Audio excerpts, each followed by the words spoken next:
Hi everyone. दोस्तों, मैं doctor Gurmeet Singh और प्रेम आयुर्वेदा यूट्यूब चैनल पर आपका स्वागत है। दोस्तों, आजकल के समय में पेट को सही रख पाना वास्तव में एक चैलेंज के समान हो गया है। और जिस हिसाब से हमारा आजकल का लाइफस्टाइल हो गया है, ऐसे में पेट के रोगों से बचे रहना असंभव नहीं तो मुश्किल ज़रूर लगता है।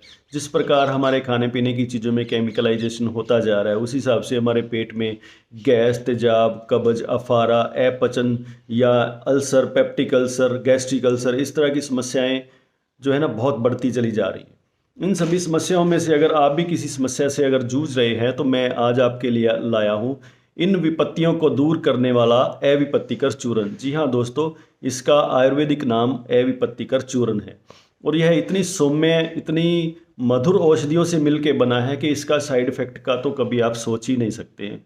वो कुछ है भी अगर तो मैं आगे चल के आपको बताऊंगा। आइए सबसे पहले ये जान लेते हैं कि यह चूर्ण किन किन औषधियों को मिला करके हमने बनाना है।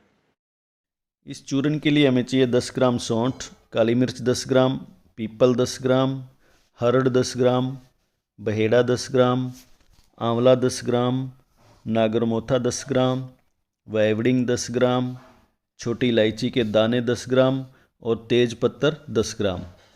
ये सब 10-10 ग्राम है। फिर लौंग 100 ग्राम, निसोथ 400 ग्राम और मिश्री 600 ग्राम।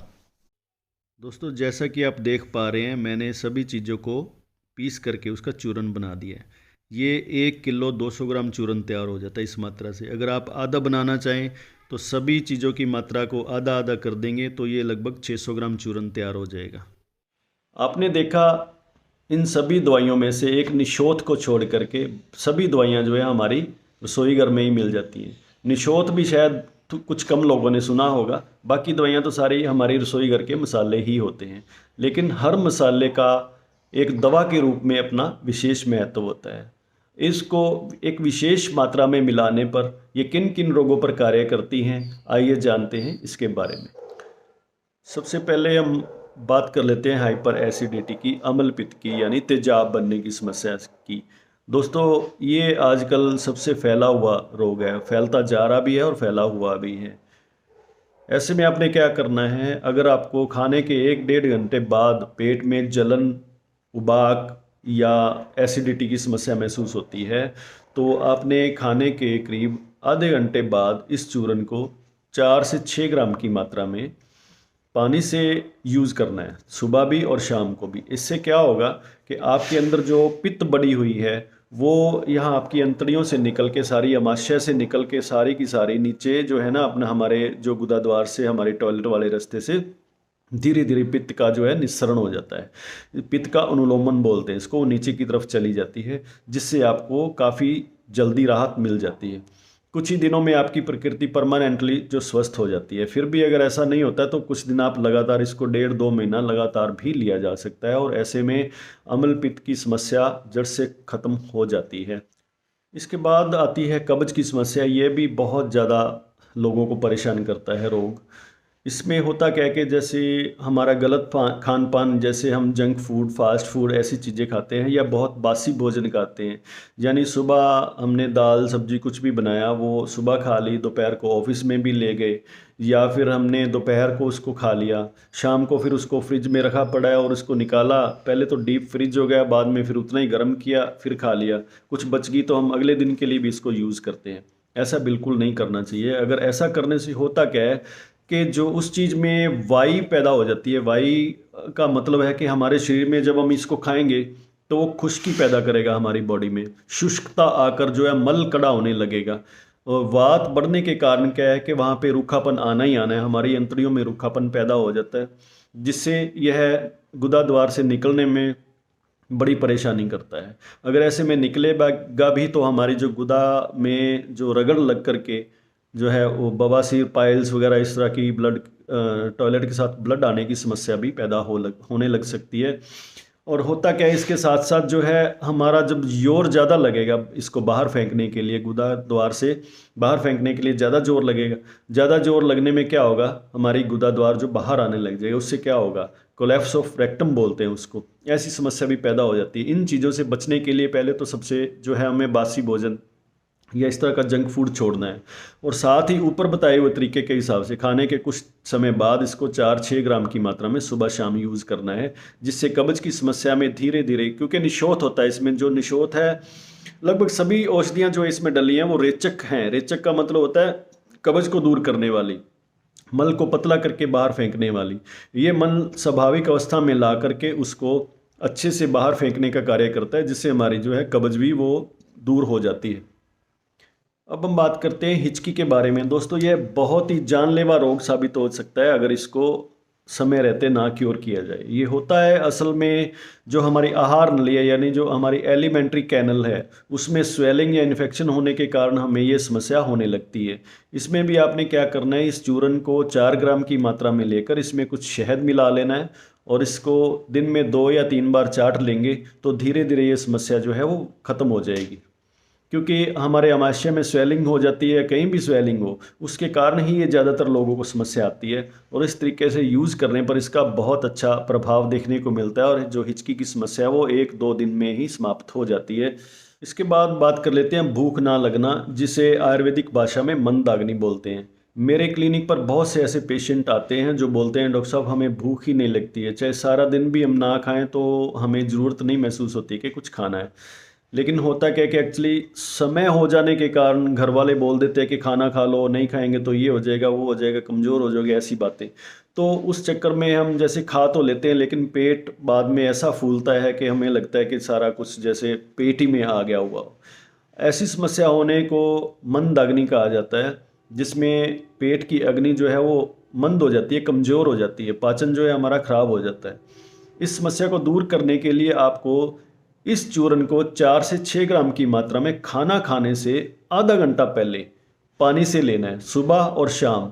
इस तरह लेते रहने से कुछ ही दिनों में आपकी जो भूख है वो बढ़ जाती है, जो अग्नि आपकी वो सम होकर के आपका पाचन ठीक हो जाता है और पेट का फूलना या ऐसी समस्याएं सारी खत्म होकर के पेट हमेशा के लिए हल्का रहने लग जाता है।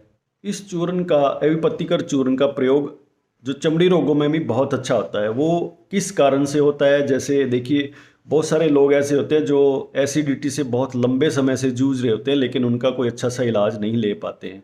उस इलाज ना लेने के कारण जो हमारी एसिडिटी है वो बिगड़ के धीरे धीरे हमारी रक्त धातु में, यानी हमारे खून में, हमारे ब्लड में जाने लग जाती है और रक्त दुष्टि कर देती है। उसमें खुश्की आने के कारण क्या होता है कि उसमें अम्लता बढ़ जाती है। अम्लता बढ़ने से, जब आपने देखा होगा दोस्तों कि बहुत सारे लोग ऐसा बोलते हैं कि मैं धूप में निकलता हूं तो मेरे से 5 मिनट भी धूप बर्दाश्त नहीं होती है। वो होता क्यों है? वो इसी खून में बढ़ी हुई रक्त की एसिडिटी, रक्त की अम्लता के कारण ही होता है। और शरीर पर सुइयां सी चुभने लगती हैं, ऐसा रक्त में जो अम्ल पित्त बढ़ जाने के कारण ही महसूस होता है। और इसको दूर करने के लिए आपने क्या करना है, अपने इस चूर्ण की 6 ग्राम की मात्रा को आपने गुलकंद में मिला करके जो खाना खाने से 1 घंटा पहले, 2 घंटे पहले, कभी भी, यानी कि इसको यूज़ कर लेना है। और शाम को भी इसी तरह। और इसका एक दूसरा प्रयोग भी है, जैसे आपने गुलकंद नहीं है तो आप जो है वो इसका गुलाब का जो अर्क ले आएँ, वो 20-30 ml की मात्रा में और इतना ही पानी मिलाकर उसके साथ इस चूर्ण को यूज़ करना शुरू कर दें। वो धीरे धीरे हमारे खून में जो एसिडिटी गई हुई है, पित्त गया हुआ है, वो धीरे धीरे पिघल करके हमारे बाथरूम के, हमारे टॉयलेट के रास्ते से बाहर चला जाएगा और आपकी प्रकृति जो है वो धीरे धीरे स्वस्थ होने लगेगी। और आपको इस जो सुइयां चुभने जैसी समस्या है, चर्म रोग हैं, और भी इसके कारण चर्म रोग हो जाते हैं, जैसे खाज, खुजली या सोराइसिस तक कई लोगों को हो जाते हैं, उन समस्याओं में भी काफ़ी राहत मिलने लगती है। और इसी तरह जो हमारी एसिडिटी है ब्लड में गई हुई, इसका असर हमारी वात नाड़ियों पर भी पड़ता है, यानी हमारे नर्वस सिस्टम पर भी पड़ता है और वो खिंचने लगती है, ऐंठन होने लगती है। कई लोग इसको बांटे आना भी बोल देते हैं। अगर ऐसी समस्या हो गई है तो दोस्तों आपको करना क्या है, इस चूर्ण के साथ आपने 4 ग्राम चूर्ण के साथ 1 चुटकी की मात्रा में आपने नौशादर मिक्स कर देनी है और मिला करके उसको पानी के साथ सुबह शाम आपने खाने के बाद लेते रहना है। इससे आपकी ये जो समस्या है वात नाड़ियों के खींचने की, कभी यहाँ दर्द हो जाना, कभी वहाँ दर्द होना, कभी टांगों में चले जाना, ये जो चलता फिरता दर्द है वो इसी वजह से होता है, वो भी इससे समाप्त होने लगता है। उसके साथ ही दोस्तों, जिन लोगों को पेशाब करते हुए अपने ही पेशाब की स्मेल सहन नहीं होती है, वो भी इसी वजह से होता है, एसिडिटी की के बढ़ने के कारण ही होता है। आमाशय में पित्त इतना ज़्यादा होता है कि वो सभी जो है चीज़ों की दुष्टि करने लगता है। और इसे ख़त्म करने के लिए भी आपको 4 ग्राम की मात्रा में या 5 ग्राम की मात्रा में यही चूर्ण और उसमें नौशादर की एक चुटकी मिला करके आपने इसको यूज़ करना है। इसके बाद बारी आ जाती है दोस्तों, ब्लड प्रेशर वाले लोगों को चूर्ण जो है यूज़ करना पड़ता है कई बार, कब्ज के लिए, गैस के लिए, एसिडिटी के लिए। लेकिन ज़्यादातर चूर्ण जो हैं उनमें नमक की मात्रा रहती है और उनके ब्लड प्रेशर बढ़ने का खतरा भी बना रहता है। इसलिए उन दोस्तों को भी चाहिए, उन लोगों को भी चाहिए कि इस जो है चूर्ण का, एविपत्तिकर चूर्ण को 2, 4 या 6 ग्राम की मात्रा में बिल्कुल बेधड़क होकर के यूज़ कर सकते हैं। इससे बीपी को कंट्रोल करने में भी सहायता मिलती है। अगर आपको कुछ रेचक गुण चाहिए, यानी कि आपकी कब्ज बढ़ी हुई है या और आपके कहीं एसिडिटी की समस्या हो रही है, तो ऐसे में यह चूर्ण बिल्कुल बेधड़क प्रयोग किया जा सकता है। अब बात करते हैं इस चूर्ण का किन लोगों को किस अवस्था में प्रयोग नहीं करना है। सबसे पहले ये आ जाता है कि इसमें जो है मिश्री की मात्रा काफ़ी है। मिश्री के कारण ये जो डायबिटीज़ के रोगी हैं उनको या तो अवॉइड करना चाहिए या कम मात्रा में लेना चाहिए। और फिर भी अगर उनको यूज़ करना है तो वो अपने किसी आयुर्वेदिक डॉक्टर से सलाह ज़रूर कर लें, क्योंकि मिश्री की मात्रा होने के कारण इसमें डायबिटीज़ के बढ़ने का जो खतरा बना रहता है।